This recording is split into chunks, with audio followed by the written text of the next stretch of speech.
Hello everyone, welcome to my channel. This is Harshit Porwal and मैं currently junior associate के तौर पे गुजरात रीजन में पोस्टेड हूँ।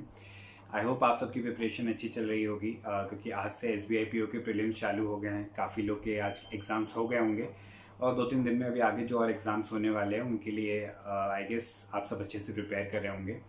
तो मेरा भी एसबीआई पीओ का प्रीलिम्स था आज। तो मैंने सोचा कि क्यों ना इसको लेके मैं एक वीडियो बना दूं, क्योंकि आज तक मैंने एनालिसिस को लेके कभी वीडियो नहीं बनाया है। आईबीपीएस पीओ का भी मैंने नहीं बनाया था। तो मैंने सोचा कि क्यों ना इसको एक बार एनालिसिस का वीडियो बनाऊं, ताकि आप लोग की हेल्प हो जिनके आगे आने वाले एग्ज़ाम्स हैं इन डेट्स में। तो सबसे पहले इसमें आज 2 ही शिफ्ट हुई थी। तो बहुत से लोग ऐसे थे जो स्टार्टिंग सुबह से वेट कर रहे थे और काफ़ी ऐसे चैनल्स भी थे जहाँ पे उन्होंने सेल्फ एनालिसिस का वीडियो स्टार्ट कर दिया था। बट क्योंकि फर्स्ट शिफ्ट में एग्ज़ाम्स हुए नहीं थे, आई गेस एफसीआई के डेट्स जो हैं वो क्लैश हो रही थी आज, तो इसलिए आज खाली 2 शिफ्ट्स हुई थी, फर्स्ट एंड सेकंड। तो मेरा जो था वो 3:30 पीएम वाली शिफ्ट में था, जो कि सेकंड शिफ्ट थी। अ, तो मुझे मैंने वहाँ पे क्वेश्चन नहीं लिखे थे क्या क्या आए थे, बट मुझे कुछ जो याद है उसको लेके मैं एक बार बताता हूँ। तो अगर पेपर के लेवल की बात करें तो लेवल मॉडरेट था। इजी नहीं बोलूँगा मैं एकदम, और मैं डिफ़िकल्ट भी नहीं बोलूँगा, but paper was moderate and वो काफ़ी ड्यूरेबल था। तो आप लोग देखेंगे कि काफ़ी लोगों के अटैम्प्ट्स जो हैं वो 70 प्लस हैं। 80 प्लस भी कुछ लोगों के अटैम्प्ट्स हो सकते हैं। मेरे अटैम्प्ट्स की अगर मैं बात करूं तो मेरे 73 अटैम्प्ट्स हैं, जहां पे मैंने इंग्लिश में 30 करे हैं, रीजनिंग में 25 करे हैं और मैंने कॉन्ट में 18 करे हैं। ठीक है, तो मैं इंडिविजुअल सेक्शन का भी बताता हूं कि क्या क्या आया था और किस तरीके का लेवल था उनका। ठीक है, तो अगर मैं और एक और इम्पॉर्टेंट चीज़, जैसे अभी पिछले एसबीआई क्लर्क में जो हुआ था उसमें ये हुआ था कि जो सेक्शंस थे वो चेंज हो गए थे, बट इसमें नहीं हुआ ऐसा। जैसे पहले आता था इंग्लिश आई, फिर कॉन्स आई और फिर रीजनिंग आई। तो बहुत से लोगों को इससे इम्पैक्ट पड़ता है, क्योंकि जो क्लर्क का एग्ज़ाम दे के आए थे उनके लिए काफ़ी नया था ये। बट इधर कुछ दिक्कत नहीं आई थी, तो इसमें पहले पैटर्न पे ही चल रहा है, तो इसमें कोई इशू नहीं होना चाहिए।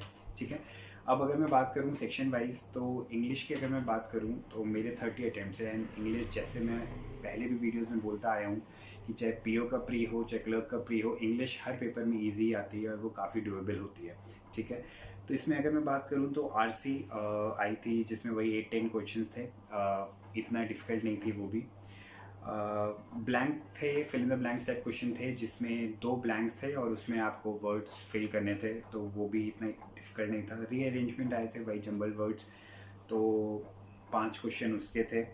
और फिर सेंटेंसेस दिए हुए थे जहाँ पे आपको करेक्ट जो ग्रामेटिकली और पूरा सेंटेंस जो करेक्ट है उसको आपको मार्क करना था। तो उसके आई गेस 5 से 10 क्वेश्चन के बीच में थे शायद, अब मुझे एग्जैक्टली उसका याद नहीं है।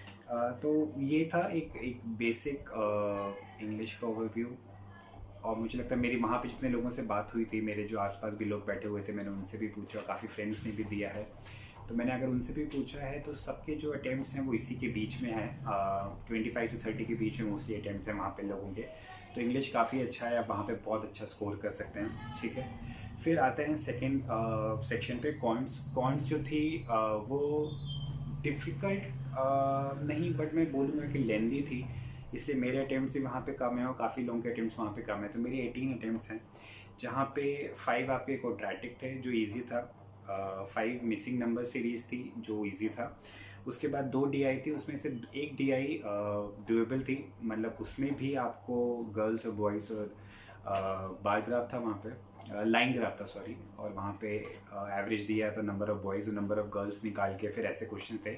बट वो फिर भी एक बार को डुएबल थी। एंड रेस्ट जो था वो अरिथमेटिक था, एंड अरिथमेटिक थोड़ा सा लेंदी था। तो इसीलिए आई गेस कॉन्ट सेक्शन, आप जितना भी आप लोगों से पूछेंगे तो कॉन्ट सेक्शन में थोड़ा लोगों को इशू आया है वहाँ पे। ठीक है, अब लास्टली थर्ड सेक्शन की अगर मैं बात करूँ तो रीजनिंग, मेरे 25 अटैम्प्ट्स हैं उसमें।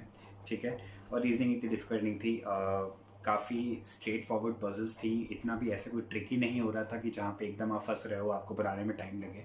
ठीक है, तो एक सर्कल पजल आई थी जहाँ पे 7 लोग बैठे हुए थे और 4 उसमें इनसाइड देख रहे थे, 3 आउटसाइड देख रहे थे, बट वो स्टेटमेंट बाय स्टेटमेंट बनती जा रही थी, तो उसमें कोई इशू नहीं आना चाहिए।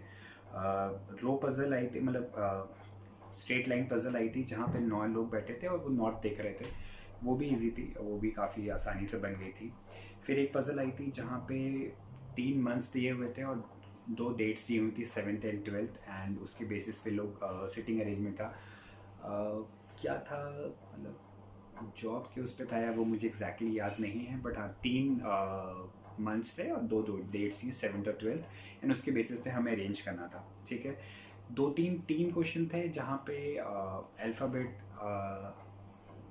के अकॉर्डिंग आपको सेट करना था कि मतलब अगर वो चेंज करते हैं हम कांस्टेंट है और लास्ट अगर वो है वॉवेल है तो उसके बेसिस पे एक क्वेश्चन था। एक क्वेश्चन था कि फर्स्ट और लास्ट के बीच में कितने बैठ रहे हैं अकॉर्डिंग टू अल्फ़ाबेटिकल ऑर्डर। एक क्वेश्चन और था, तो 3 वो क्वेश्चन थे। ठीक है, एंड सिलॉक के 5 क्वेश्चन थे, 3 to 5 क्वेश्चन थे आई गेस सिलॉक के। तो ये एक बेसिक ओवरव्यू है इंग्लिश, क्वांट और रीजनिंग का। तो आई वुड से कि पेपर काफ़ी डुएबल था, आप आराम से 65 अबाउट तो आप आराम से कर सकते हैं अगर आपकी प्रैक्टिस अच्छी है तो। ठीक है, कट ऑफ क्या जाएगी वो अभी कुछ नहीं बोल सकते हैं क्योंकि अभी फर्स्ट शिफ्ट है, ये फर्स्ट डे था। अभी बाकी 2-3 दिन हो जाएगा, उसके बेसिस पे आइडिया लगेगा कि कट ऑफ क्या जा सकती है। बट हाँ, जिनके नेक्स्ट अभी 2-3 दिन में पेपर होने वाले हैं उनके लिए बस मैं यही एडवाइस करूँगा कि जितनी भी आपने प्रैक्टिस करी है बस उस पर कॉन्फिडेंस रखिए। पेपर बिल्कुल डिफ़िकल्ट नहीं आ रहा है ऐसा कि जैसा बोला जाता है कि SBI PO का बहुत डिफ़िकल्ट पेपर आता है, वो मेंस में होता है। प्री काफ़ी डुएबल है, आप आराम से कर सकते हैं। ठीक है, all the best and rest. अगर आपको कुछ भी डाउट है तो आप मुझे कमेंट में पूछ सकते हैं या आप मुझे टेलीग्राम पे @हर्षित पोरवाल सर्च करेंगे तो वहाँ पे भी आपको मेरा आईडी दिख जाएगा, मैं आपको वहाँ पे भी आंसर्स का रिप्लाई करता हूँ। ठीक है, all the best and take care.